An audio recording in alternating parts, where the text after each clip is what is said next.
అందరికీ నమస్కారం. ఈరోజు వైకాపా పార్టీ క్రెడిట్ చోరీ అంటూ ఆ పార్టీ నాయకులు కానీ అలాగనే వాళ్ళు పేమెంట్ చేసి పెట్టుకున్న పేటీఎం బ్యాచ్ కానీ చాలా పెద్ద ఎత్తున గగ్గోలు పెడతా ఉండారు. ఈరోజు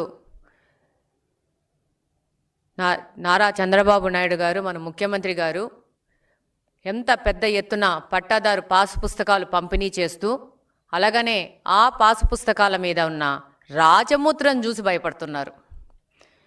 ఈరోజు ఒక ఆయుధం ఒక పిచ్చోడి చేతిలో ఉంటే ఏమవుతుంది, అదే ఒక ఆయుధం ఒక మంచి వ్యక్తి చేతుల్లో ఉంటే ఏమవుతుంది అనేది ఈరోజు ఈ యొక్క పట్టాదారు పాసు పుస్తకాలు నిదర్శనంగా కనపడుతున్నాయి. మీరు ముఖ్యంగా చూస్తే జగన్మోహన్ రెడ్డి గారు భూ రీసర్వే పేరు మీద ఎన్ని దోపిడీలు, దుర్మార్గాలు, ఆక్రమణలు చేశారో గత 5 సంవత్సరాల్లో ప్రజలు ఇంకా మర్చిపోలేదు.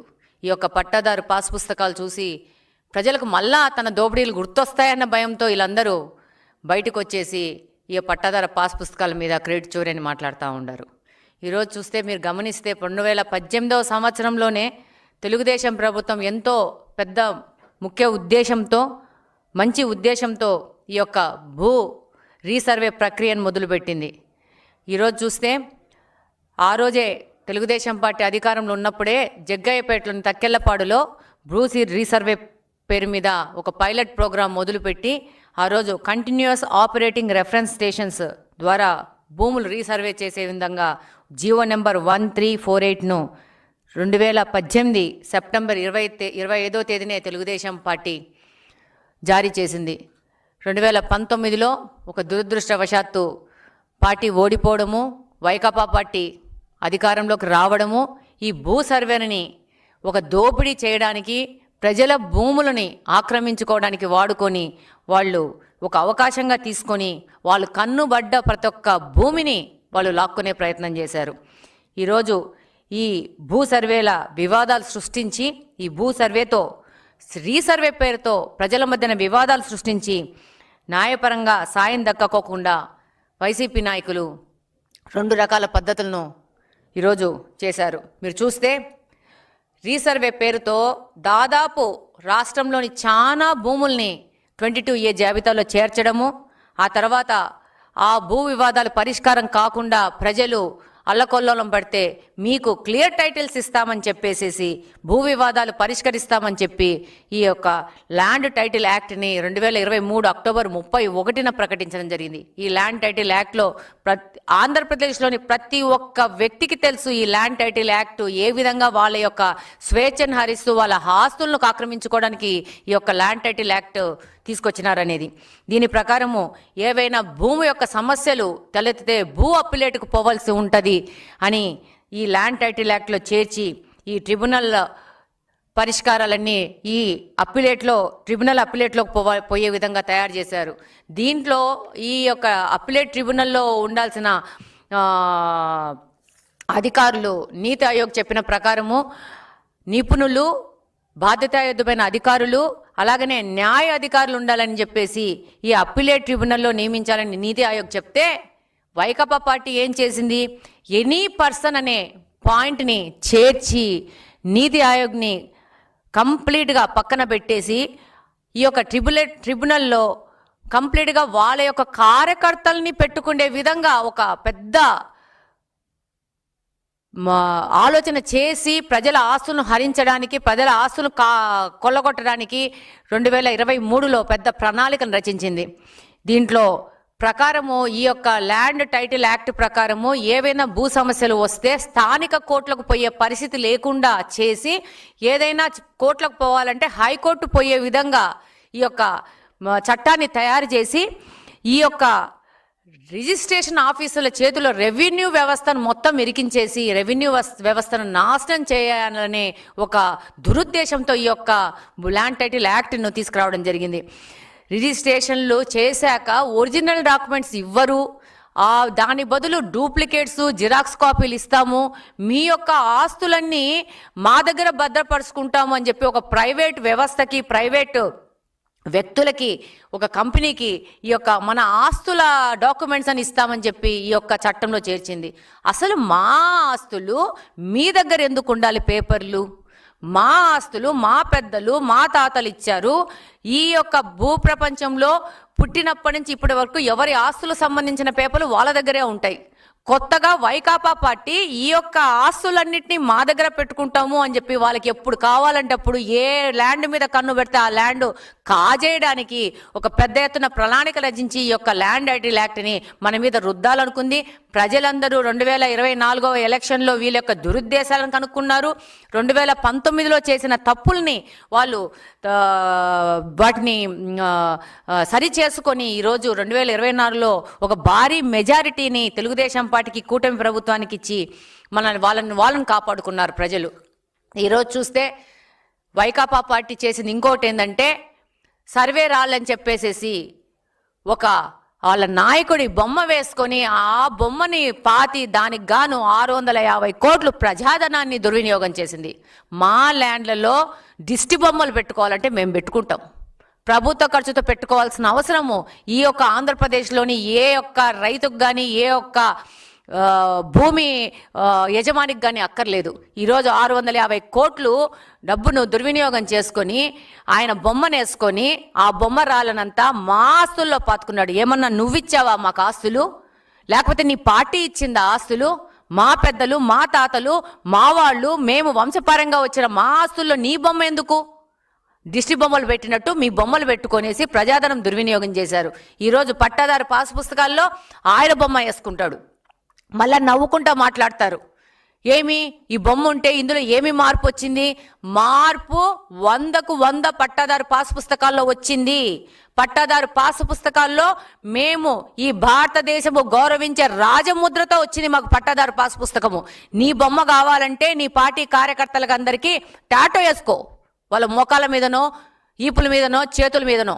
అంతేగాని ఆంధ్రప్రదేశ్లోని ప్రజలు ఒక నమ్మకంతో నీకు ఒక ఓటేసి నిన్ను ఒక ముఖ్యమంత్రి స్థానంలో కూర్చోబెట్టినందుకు నీ యొక్క ఫోటో ప్రతి ఒక్కరి ఇండ్లలోకి చేరాలనే ఒక దురుద్దేశంతో చివరికి బాత్రూంలలో స్కూల్ పిల్లలు వాడే మగ్గుల మీద కూడా నీ బొమ్మలు పెట్టేసి, వాళ్ళు తినే ప్లేట్ల మీద కూడా నీ బొమ్మలు పెట్టేసేసి ఈ విధంగా ఒక అధికార దుర్వినియోగానికి పాటుపడ్డావు. దాని యొక్క పరాకాష్ఠనే 2024 ఎలక్షన్ యొక్క ఫలితాలు.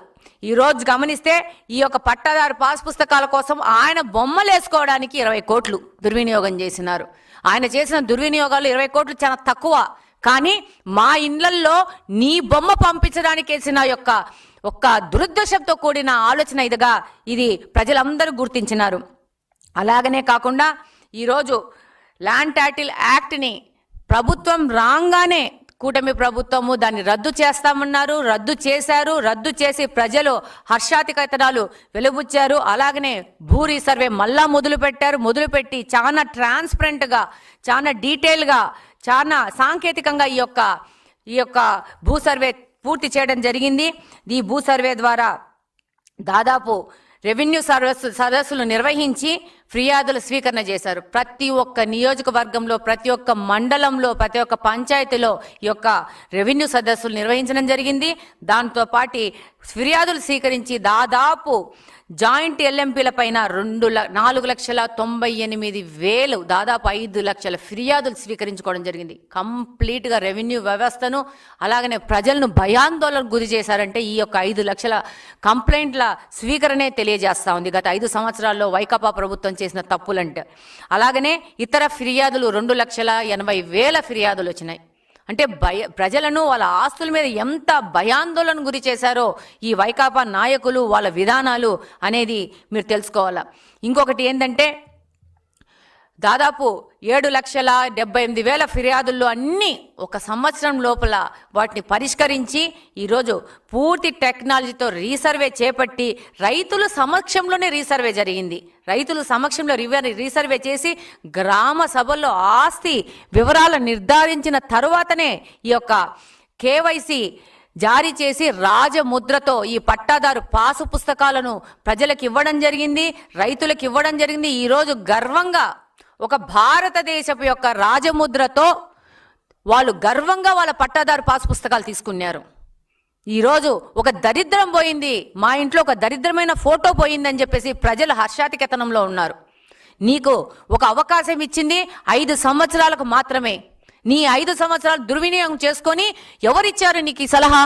మీ యొక్క ఏ ఏజెన్సీ ఇచ్చింది, ఏ స్ట్రాటజీ ఏజెన్సీ ఇచ్చిందో నాకు తెలియదు, కానీ వాళ్ళని పెట్టుకొని వాళ్ళకు కోట్ల డబ్బులు పెట్టుకొని వాళ్ళు ఇచ్చిన సలహాల మీద, బాత్రూంలలో మగ్గుల మీద, ప్లేట్ల మీద, పిల్లల స్కూల్ బ్యాగుల మీద, చివరికి మా ఆస్తుల మీద, రాళ్ల రూపంలో సరిహద్దుల మీద, అలాగనే మా ఇండ్లలో ఉండే పట్టాదారు పాస్ పుస్తకాల మీద, అలాగనే మాకొచ్చే పింఛన్ల మీద, ప్రతి ఒక్కటి మీద నీ బొమ్మ వేసుకున్నావు. ఎవరిచ్చినారు నీకు అధికారము? ఈరోజు ఎవరిచ్చినారు నీకు అవకాశము? కనీసం ప్రజలు నాకు ఓటేశారు, ఈ ఓటుతో నేను ఒక ముఖ్యమంత్రిగా 5 సంవత్సరాలు చలామణి అవుతున్నాను కాబట్టి ప్రజలకు సేవ చేద్దామనే ఆలోచన లేకుండా ప్రతి ఒక్క చోట నువ్వు దైవాంశ సంభూతుడు అనే విధంగా ఈరోజు ప్రతి ఒక్కరి ఇంట్లోకి నీ బొమ్మలు పంపించుకోవడము, నీ రంగులు పంపించుకోవడము, మీ యొక్క కార్యకర్తలను పంపించి దోపిడీలు చేయడం చేసినావు తప్పితే ఈ గత 5 సంవత్సరాలు ఏం చేసావు? ఈరోజు క్రెడిట్ చోరీ అంటున్నావు. మీ వాళ్ళు మాట్లాడతారు, పేటీఎం వాళ్ళు హాస్యాస్పదంగా మాట్లాడతారు. ఒక నోటు చూపించి ఆ నోట్లో గాంధీ బొమ్మ చూపించి, ఈ గాంధీ బొమ్మ ఉంది, ఈ డబ్బు నీదంటావా నాదంటావా అని మాట్లాడుతున్నంత ఒక తెలివి తక్కువ పేటీఎం బ్యాచ్ని మెయింటైన్ చేసుకుంటున్నావు. గాంధీ గారికి, నీ వైకాపా పార్టీకి, ఆ వైకాపా పార్టీలోని నాయకులకి నక్కకు నాగలోగానికి ఉన్న తేడా ఉంది. అసలు గాంధీ మహాత్ముడితో మీరేంటి అసలు పోలిక పెట్టుకోవడము? గాంధీ మహాత్ముడు ఎవరు? నువ్వెవరు? నువ్వు లక్షల కోట్లు దోచుకున్న ఒక పార్టీ పెట్టుకొని ఒక పొలిటికల్ బుస్కుల్లో లక్షల కోట్లు దోచుకున్న దుర్మార్గుడివి, ప్రజల సొమ్ము దోచుకున్న దుర్మార్గుడివి, ఒక అవినీతి పరుడివి. అవినీతి పార్టీ మీది. గాంధీ మహాత్ముడితోనా మీరు పోటీ పడేది? గాంధీ మహాత్ముడితోనా మిమ్మల్ని పోల్చుకుండేది? అసలు మనకి ఏదైనా మాట్లాడేటప్పుడు సిగ్గు పడతాము, సిగ్గు అనేది ఉండదా మనకు? ఈరోజు ప్రజలందరూ చాలా సంతోషంగా ఉన్నారు. వారు పట్టాదారు పాస్ పుస్తకాలు తీసుకొని దాని ముందున్న రాజముద్ర తీసుకొని రాజసంగా ఇది మా పట్టాదారు పాస్ పుస్తకం అని చెప్పి అందరు తెలియజేసుకుంటా ఉంటారు. ఈరోజు మీరు ముఖ్యంగా గమనిస్తే ఈరోజు ఎందుకు క్రెడిట్ చోరీ జరిగింది అంటున్నారు. 2020 జూలై 2వ తేదీ జీవో నెంబర్ 164లో, అలాగనే అదే ఏడాది 17వ తారీఖున జారీ చేసిన జీవో నెంబర్ 350 పూర్తిగా పరిశీలిస్తే రీసర్వే క్రెడిట్